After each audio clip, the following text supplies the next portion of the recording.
The actual way that the universe works is the same everywhere, however, every intelligent life form will have a different understanding of it.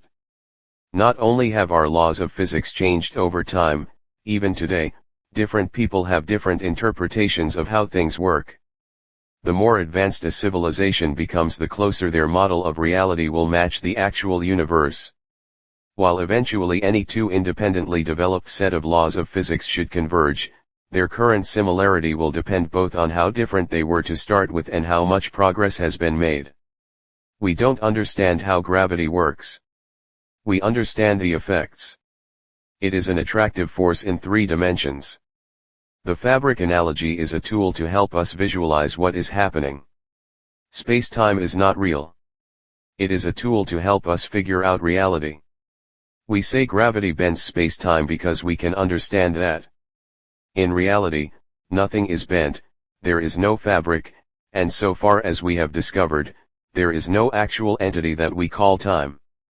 Time is another tool we use to help us figure out our reality and what is happening in our reality. Neither the time particle/wave nor the gravity particle/wave has been confirmed. It has been recently glimpsed, but that is not confirmation. Only the effects have been seen or discovered. Like a shadow, when we see it, we know that there is something blocking the light, but in the cases of time and gravity, when we look, we cannot find the actual entity that is causing the effect. Gravity control and inertia suggest that they might possess some form of reactionless drive. A reactionless drive is a device to generate motion without a propellant, presumably in contradiction to the law of conservation of momentum. The name comes from Newton's third law, which is usually expressed as, for every action, there is an equal and opposite reaction. A large number of infeasible devices, such as the Dean drive, is a staple of science fiction, particularly for space propulsion. To date, no reactionless drive has ever been validated under properly controlled conditions. Since we do not have a theory of quantum gravity, it might be possible to construct such drive by an advanced intergalactic intelligence. Since such feats would require a lot of understanding of basic physical laws, we can assume that any race with such capability have a quantum theory of gravity and can exploit it to practical gains.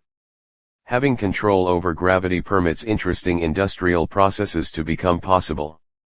Assuming that one has not limitation over it, you can imagine that the aliens could create what is essentially a matter furnace using gravity to create something like accretion disk, allowing conversion matter to energy, far safer than antimatter power. To be a master of gravity means you are a master of time as well. Time's fiery arrow, relentless chugging forward, can be stopped in its tracks. Time would be putty in the hands of these advanced intelligences. They could stop time, stretch it and make it their plaything. They may not age and they may be timeless. To control gravity is to control the universe at a level at this time we can only dream of. It brings sources of propulsion and energy that would appear as magic to us hairless apes.